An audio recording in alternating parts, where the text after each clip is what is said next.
नमस्कार। कांग्रेस के वरिष्ठ नेता बल्कि कहें सर्वे सर्वा कांग्रेस के राहुल गांधी लौट आए हैं। अब आप कहेंगे कहाँ से लौट आए हैं भाई, गए कहाँ थे? तो गए जहाँ थे वहाँ का नाम सुनकर आप और ज़्यादा चौंक जाएंगे। चुनाव चल रहे हैं, 5 राज्यों में विधानसभा के चुनाव चल रहे हैं, पूरे देश की नज़र है, सारे राजनीतिक दल लगे हैं, सारे राजनीतिक दलों के नेता लगे हैं।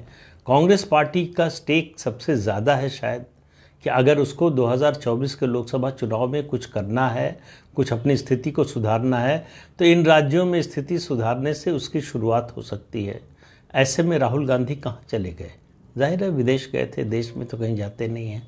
तो अभी तक हम लोग सुनते थे कि थाईलैंड गए हैं, इंग्लैंड गए हैं, फ्रांस गए हैं, या दूसरे कई देशों के नाम सुनते थे। इस बार एक नए देश में गए, उस देश का नाम है उज़्बेकिस्तान। अब उज़्बेकिस्तान में क्यों गए? देखिए, मामला सामने कुछ और होता है, मतलब जो कहते हैं ना, हाथी के दांत दिखाने के और खाने के और। तो राहुल गांधी का वैसे तो कार्यक्रम था, एक कार्यक्रम की अध्यक्षता करने के लिए उनको बुलाया गया था, लेकिन उज़्बेकिस्तान में ऐसे कार्यक्रम की अध्यक्षता के लिए उन्होंने चुनाव का समय क्यों चुना? क्यों चुनाव के समय जाना पसंद किया? क्यों उनके रणनीतिकारों ने या उनके सलाहकारों ने ये नहीं कहा कि चुनाव का समय है, बड़ा मुश्किल वक्त है, इस समय आपको देश से बाहर नहीं जाना चाहिए, ज़्यादा से ज़्यादा चुनाव कैंपेन पर ध्यान देना चाहिए? लेकिन वो गए। खबर ऐसी है, अब वो मुलाकात हुई कि नहीं, कि उनकी सामंता पावर से मुलाकात हुई। सामंता पावर एक महिला है जो USAID की एडमिनिस्ट्रेटर है, और इनकी ख्याति क्या है और राहुल गांधी इनसे मिलने क्यों जाएंगे? इनकी ख्याति ये है कि ये रिजीम चेंज के एक्सपर्ट मानी जाती है, यानी देशों में सरकारों का तख्ता पलटवाने या सरकारें बदलवाने की एक्सपर्ट मानी जाती हैं। और इनके जो है संबंध राहुल गांधी के करीबी जो सलाहकार हैं उन लोगों से संबंध हैं, और माना जा रहा है कि उन लोगों में से किसी ने ये मीटिंग अरेंज कराई थी। अब मैं ये दावे के साथ नहीं कह सकता कि इस दौरान उनकी वो मीटिंग हुई या नहीं हुई, लेकिन उनकी उज़्बेकिस्तान की यात्रा का सबसे बड़ा मकसद, वास्तविक मकसद वही था। तो 24 जैसे जैसे नज़दीक आ रहा, आपको दिखाई देगा कि दुनिया भर से तमाम तरह की ताकतें भारत में तख्ता पलटने के लिए, किसका? नरेंद्र मोदी का तख्ता पलटने के लिए सक्रिय हो गई।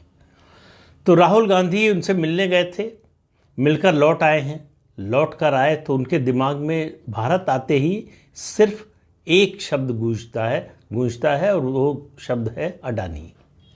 वो सोते जागते उठते बैठते, मुझे लगता है अडानी के अलावा कुछ सोचते नहीं है। बाकी चीज़ें आसपास क्या हो रहा है, घटनाक्रम क्या है, शायद वो सब कुछ भूल जाते हैं।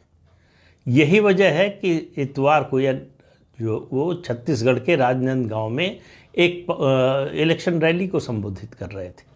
अब भाई, छत्तीसगढ़ में कांग्रेस पार्टी की सरकार है, भूपेश बघेल वहाँ के मुख्यमंत्री हैं, और उनको उम्मीद है और कांग्रेस पार्टी को भी उम्मीद है कि उनकी सरकार फिर से आ रही है। तो राहुल गांधी जाहिर है ये उम्मीद की जानी चाहिए कि अपने मुख्यमंत्री की प्रशंसा करेंगे। लेकिन राहुल गांधी ने जो बोला, उससे सबसे ज़्यादा झटका अगर किसी को लगा होगा तो भूपेश बघेल को। उन्होंने कहा कि मोदी सरकार जो है वो 24 घंटे 24/7 अडानी के लिए काम करती है। तो ये तो उनका पुराना राग है, तो इसमें कोई नई बात नहीं थी। और उन्होंने कहा कि राज्यों में उनकी सरकारें और उनके मुख्यमंत्री, बोले इस राज्य में भी उनके मुख्यमंत्री हम हर समय सिर्फ अडानी के लिए काम करते हैं। अब राहुल गांधी को क्या पता नहीं कि छत्तीसगढ़ में किसकी सरकार है और मुख्यमंत्री कौन है? वो अपनी ही पार्टी के मुख्यमंत्री को बीजेपी का मुख्यमंत्री बता रहे हैं और कह रहे हैं अडानी के लिए काम करते हैं। हम जाहिर है कि ऐसी बात बोलेंगे तो बीजेपी लेकर उड़ गई, और बीजेपी ने कहा कि देखिए, कांग्रेस जो है पैट्रनाइज करती है अडानी को, और इनके समय में केरल में जो है पोर्ट का ठेका मिला, उसके अलावा जो UPA सरकार थी उस दौरान ये ठेके मिले, इतने ठेके मिले, इतने 1000 करोड़ के मिले, ये सब गिनाना शुरू कर दिया भारतीय जनता पार्टी ने। लेकिन भारतीय जनता पार्टी के आरोपों की बात नहीं कर रहा हूँ, मैं केवल राहुल गांधी की बात कर रहा हूँ। राहुल गांधी चुनाव प्रचार में कई दिन के ब्रेक के बाद उतरे, छत्तीसगढ़ जाते हैं जहाँ उनकी सरकार है, उनका मुख्यमंत्री है, और वहाँ वो उनके पास बोलने के लिए अपनी सरकार की उपलब्धियाँ नहीं हैं, उनके पास बोलने के लिए अडानी है। अडानी, क्योंकि अडानी को बोलकर वो प्रधानमंत्री पर हमला कर सकते हैं। सवाल यह है कि लोकसभा का चुनाव तो है नहीं। लोकसभा के चुनाव में आप प्रधानमंत्री पर हमला करें तो ये बात समझ में आती है।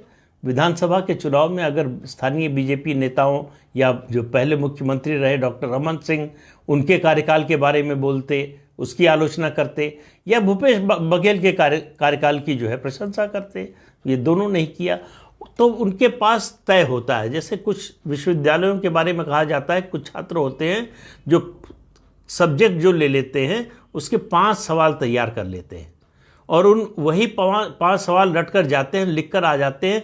क्वेश्चन पेपर क्या है इससे कोई मतलब नहीं, उनको उन्हीं 5 सवालों को लिखना है जो वो रट कर आए हैं। उसी तरह से राहुल गांधी सिर्फ अडानी रट कर निकलते हैं और मौका क्या है, विषय क्या है, किस मंच से बोल रहे हैं, इस सब से कोई मतलब नहीं। उनको अडानी पर हमला करना है और अडानी के जरिए प्रधानमंत्री मोदी पर हमला करना है। सिर्फ इसके अलावा और कुछ उनको जो है समझ में नहीं आता, दिखाई नहीं देता। वरना वो छत्तीसगढ़ जाकर अडानी पर हमला करने के लिए राज्य की सरकार के मुख्यमंत्री पर हमला नहीं करते, जो उन्हीं की पार्टी की सरकार है।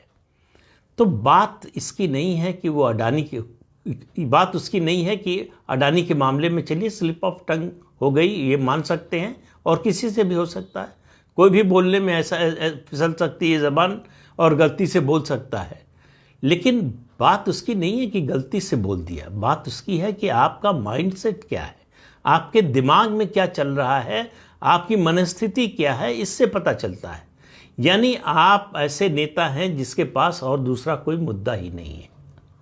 आप एक रैली में, चुनावी रैली में बोलने के लिए खड़े हुए और आप एक उद्योगपति का नाम लेने के अलावा, उसका नाम लेकर दोषी ठहराने के अलावा केंद्र सरकार को और आपके पास कोई मुद्दा नहीं है। चुनाव हो रहा है विधानसभा का और आप हमला कर रहे हैं प्रधानमंत्री पर, वहाँ भी समझ में आती है बात। लेकिन कम से कम इतना तो एहसास होना चाहिए कि कहाँ बोल रहे हैं, किसके खिलाफ बोल रहे हैं। तो राहुल गांधी का ये जो एकला चलो है कि हम तो एक ही मुद्दे पर रहेंगे और एक ही मुद्दा बोलेंगे, चाहे पार्टी कुछ भी बोले, इससे पार्टी का नुकसान हो जाए तो कोई हर्ज नहीं। अब बताइए कि जो लोग सुनने के लिए आए थे रैली में, वो कोई आर्थिक विशेषज्ञ लोग तो थे नहीं, न कोई राजनीति के बहुत बड़े विशेषज्ञ लोग थे, आम जनता थी। उन्होंने सुना कि राहुल गांधी कह रहे हैं ये भूपेश बघेल एक उद्योगपति के लिए काम करते हैं। अब राहुल गांधी सबको सफाई देने तो जाएंगे नहीं, ना भूपेश बघेल जा सकते हैं। तो ये मैसेज तो चला गया, कुछ लोग समझ गए होंगे बात को, कुछ लोग नहीं समझे होंगे और उन्हीं की बात को सही मान लिया होगा। तो ये जो सेल्फ गोल करने की आदत है राहुल गांधी को, वो कांग्रेस पार्टी के लिए भारी पड़ती है। जब वो विदेश गए थे, अभी उज्बेकिस्तान गए थे, तो कांग्रेस में बड़ी चर्चा थी। तो कई लोग कह रहे थे कि भाई जानबूझकर कांग्रेस के लोगों ने भेज दिया है उनको बाहर, यहाँ रहेंगे, रैली में जाएंगे, बोलेंगे, कुछ ऐसा बोलेंगे कि पार्टी का ही नुकसान करेंगे। और उन्होंने आते ही ये साबित कर दिया कि वो बोलेंगे तो पार्टी का नुकसान तो जरूर करेंगे, बीजेपी का कितना करेंगे पता नहीं। लेकिन उन्होंने छत्तीसगढ़ में विदेश से लौटने के बाद जो पहली रैली की, उसमें अपनी ही पार्टी के ऊपर वार किया, अपने ही मुख्यमंत्री पर वार किया। उससे मैं बार बार एक ही बात पर जोर दे रहा हूँ, उन्होंने नाम किसका लिया और उन्होंने किस सरकार के बारे में कहा, वो सब सेकेंडरी है। प्राइमरी ये है कि उनके मन में अडानी 24 घंटे सवार रहते हैं। अडानी के अलावा उनके पास कोई मुद्दा नहीं है। उनको लगता है कि अडानी ही उनकी नैया पार 2024 में लगा सकते हैं, जैसे उनको लगता था 2019 में राफेल उनकी नैया पार लगा सकता है। तो इसलिए जो है